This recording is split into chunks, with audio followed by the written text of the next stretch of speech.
যদি পরিস্থিতি কখনো এমনও হয়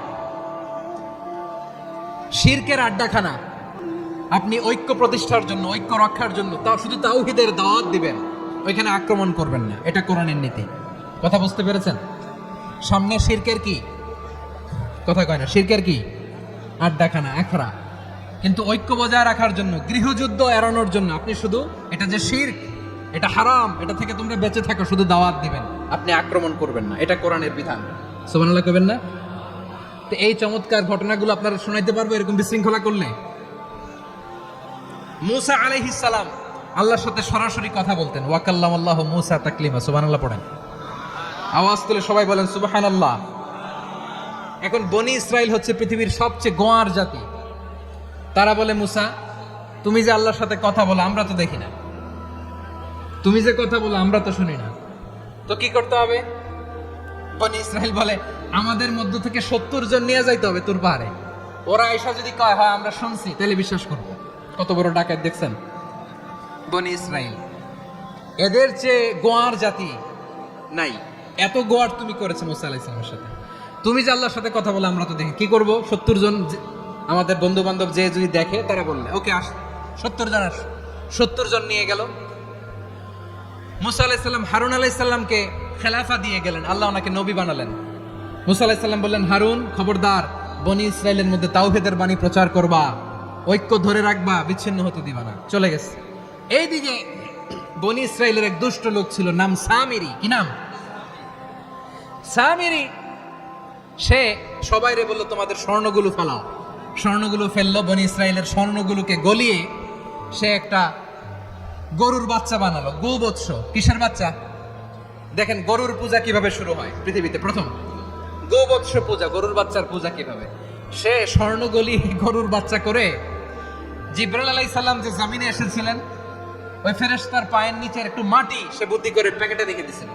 সে গরুর বাচ্চা বানায় স্বর্ণ দিয়ে গলিয়ে ওই মাটি এটার মধ্যে ঢুকাই দিছে বেলকে দেওয়ার জন্য। স্বর্ণ দিয়ে বানানো গোবৎস গরুর বাচ্চার গায়ে যখন সেই মাটি ছুঁড়ে দেওয়া হলো, এখন বাছুরের ভেতর থেকে ভ্যাঁ ভ্যাঁ আওয়াজ আসতেছে। কি আসতেছে? সবাই তো অবাক। সামিরি বলে, আরে তোমরা যে 70 জন দিয়ে মূসা আলাইহিস সালামকে পাঠাইছো, ওইদিকে এ তো ঘুরতেছে, আল্লাহরে খুঁজে পায় না, আল্লাহ তো এটার ভিতরে ঢুকছে। নাউজুবিল্লাহ বলবেন না? তোমরা যে 70 জন দিয়ে পাঠাইলা, 70 জন নিয়ে মূসা আলাইহিস সালাম খালি ঘুরতেছে, আল্লাহরে পায় না। পাবে কেমনে? আল্লাহ তো, নাউজুবিল্লাহ, এটার ভিতরে সেজদা দাও। এই সেজদা দিয়ে গেল। আল্লাহর নবী হারুন আলাইহিস সালাম বললেন, খবরদার, এটা সুস্পষ্ট শিরক। আল্লাহ সব গুনাহ মাফ করে, শিরকের গুনাহ মাফ করে না। খবরদার, তোমরা থামো। কে শোনে কার কথা? এই যে যেমন এখন আপনারা আমার কথা শুনতেছেন না? শুনতেছেন? হারুন আলাইহিস সালাম বললেন, খবরদার, এই শিরকি কাজে তোমরা সংযুক্ত হয়ো না। তোমাদেরকে কি মনে নাই আমার ভাই মূসা আলাইহিস সালাম কি বলছে? আল্লাহ শিরক মাফ করে না। খবরদার, শিরক করো না, আল্লাহরে ভয় করো। হারুন আলাইহিস সালাম তাদেরকে বুঝালেন, শিরক করো না, আল্লাহরে ভয় করো। শুধু এতটুকুই তিনি বুঝালেন, দাওয়াতি কাজ পালন করলেন, কিন্তু প্রতিরোধ করেন নাই, সশস্ত্র সংগ্রামে লিপ্ত হন নাই, বাধা দেন নাই। কারণ গৃহযুদ্ধ বেঁধে যেতে পারে। উনি ভাবলেন, আমি যদি আমার বাহিনী নিয়ে দাওয়াত দেওয়ার সাথে সাথে প্রতিরোধ করি, আক্রমণ করি, ওরাও আমারে আক্রমণ করবে, ব্লাডশিট হবে, রক্তপাত। এমন অবস্থা হবে বনি ইসরাইলের মধ্যে, যেটা হয়তো আমার ভাই মূসাও কন্ট্রোল করতে পারবে না। সুবহানাল্লাহ কইবেন না?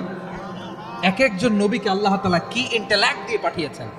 তিনি ভাবলেন, আমি দাওয়াতি কাজটাই করি, এটা যে হারাম এটা থেকে শুধু বারণ করি, কিন্তু প্রতিরোধ না করি। আমি যদি ঐক্য ধরে রাখতে পারি, বাকিটা আমার ভাই সামলে নেবে। সুবহানাল্লাহ।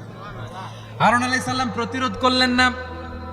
বনি ইসরাইলের মধ্যে গৃহযুদ্ধ বেঁধে যাওয়ার আশঙ্কায় প্রতিরোধ করলেন না, আক্রমণ করলেন না, শুধু দাওয়াত দিলেন। In the meantime Musa আলাইহিস সালাম আল্লাহর সাথে কথা বলে যখন ফিরে আসলেন, দেখলেন বনি ইসরাইলের অধিকাংশ লোক মুশরিক হয়ে গেছে। মুশরিক হয়ে গেছে। মূসা আলাইহিস সালাম রেগে গেলেন।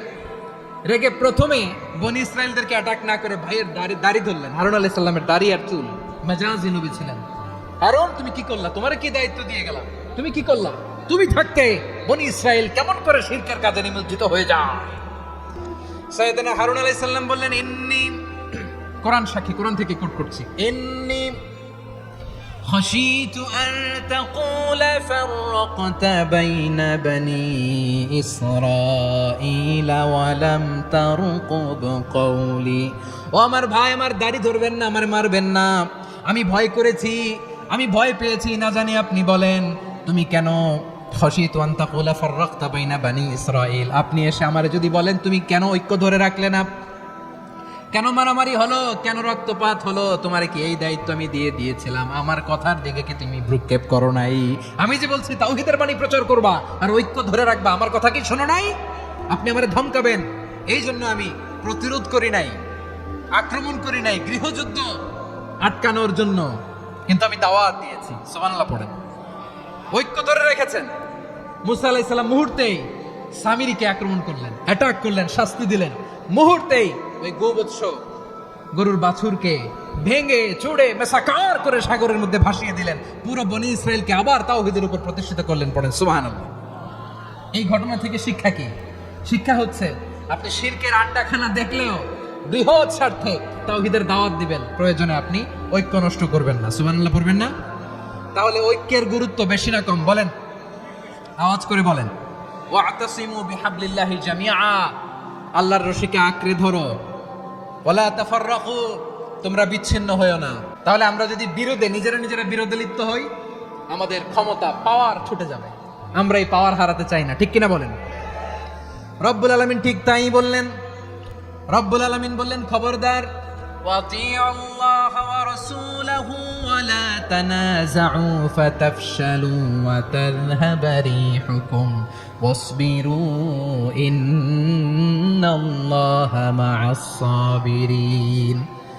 আল্লাহর আনুগত্য করো, নবীর আনুগত্য করো, কিন্তু খবরদার নিজেরা বিরোধে লিপ্ত হয়ো না, নিজেরা মারামারি করো না, তাহলে তোমাদের শক্তি কমায় দিবে কে? ফাতাফশালু, তোমরা সাহস হারাবা, ওয়া তাযহাবা রিহুকুম, তোমাদের শক্তি কমে যাবে, পাওয়ার কমে যাবে। তাহলে আমরা যদি নিজেরা মারামারি করি, আমরা নিজেরা যদি বিচ্ছিন্নতায় লিপ্ত হই, আমরা যদি মতানৈক্য করি, তাহলে আমাদের শক্তি কমে যাবে, ঠিক কিনা? আমরা শক্তি কমাবো। আচ্ছা, ছোট্ট একটা বাঁশের কঞ্চি যদি আপনারা দেয়, পায়ের মধ্যে ধাক্কা দিয়ে ভাঙতে পারবেন না? এরকম বাঁশের কঞ্চি যদি 20টা একসাথে জোড়া লাগায় দেয়, ভাঙতে পারবেন? কথা বোঝে নাই মনে হয়। চিকন একটা বাঁশের কঞ্চি দিলে ভাঙা যাবে না? এরকম চিকনই 20টা বাঁশের কঞ্চি একসাথে লাগাই দিলে ভাঙতে পারবেন? কারণ যখন আমি একা থাকি তখন আমি ব্যক্তি, যখন আমরা সবাই মিলি তখন আমরা শক্তি। আমরা যেন শক্তি না হারাই। আমরা বিরোধে লিপ্ত হলে আমাদের শক্তি কমে যাবে। এই হচ্ছে 1 নম্বর ডিসঅ্যাডভান্টেজ। 2 নম্বর ডিসঅ্যাডভান্টেজ হচ্ছে আমরা নিজেরা বিরোধে লিপ্ত হলে অন্যরা আমাদের মাথায় কাঁঠাল ভেঙে খাইতে সুবিধা হয়। কথা বোঝেন নাই? আমরা যদি বিরোধে লিপ্ত হই তাহলে পরাশক্তিগুলোর সুবিধা, তখন আমাদের কাউকে দিতে হবে ট্রানজিট, কাউকে দিতে হবে সেন্ট মার্টিন, কাউকে দিতে হবে দেশের অর্ধেক। চিল্লায় বলো ঠিক কিনা? নিজেদের প্রবলেম সলভ করার ক্যাপাসিটি আমাদের আর থাকবে না। আমরা যদি বিরোধে জড়াই, আমার কলিজার টুকরা পেকুয়ার ভাইরা, আমরা বিরোধ করব না, আমরা বিচ্ছিন্ন হব না। নিজেরা বিরোধে জড়ালে পরাশক্তিগুলো আমাদের মাথায় কাঁঠাল ভেঙে খায়। তখন ভারতের পিছনে দৌড়াতে, আমেরিকার পিছনে দৌড়াতে আমাদের জুতার তলা ক্ষয় হইয়া যাইবে। নিজেদের প্রবলেম সলভ করা যাবে না। আমরা যদি অন্যের পিছনে না দৌড়াতাম আর এই বিরোধকে থামাতে পারতাম, বাংলাদেশ আজকে যেখানে আছে তার কমপক্ষে 50 গুণ সামনে থাকতো। চিল্লায় বলেন ঠিক কিনা? তাহলে 1 নম্বর ক্ষতি হচ্ছে আমাদের পাওয়ার লেস হয়ে যায়, আমরা দুর্বল হই যদি আমরা বিরোধ করি। 2 নম্বর হচ্ছে পরাশক্তিগুলোর সুবিধা নেয়। 3 নম্বর হচ্ছে আমাদের উন্নয়ন, দেশের উন্নতি, অগ্রগতি, এটা স্থবির হয়ে যায়, এটা বাধাগ্রস্ত হয়। প্রিয় ভাইরা, ইউনিটি, ঐক্য হচ্ছে একটা দেশের উন্নয়নের মূল ভিত্তি। 2 জন কইছে ঠিক। এদিকে এখন কয়েকজন কইছে ঠিক। ঐক্য হচ্ছে একটা দেশের, জাতীয় ঐক্য হচ্ছে কোন দেশের উন্নয়ন, অগ্রগতির মূল ভিত্তি, ঠিক কিনা বলেন? ইউনিটি অফ এ কান্ট্রি, এটা হচ্ছে একটা সাস্টেইনেবল ডেভেলপমেন্ট, সোশ্যাল স্ট্যাবিলিটির জন্য এটা অনেক গুরুত্বপূর্ণ।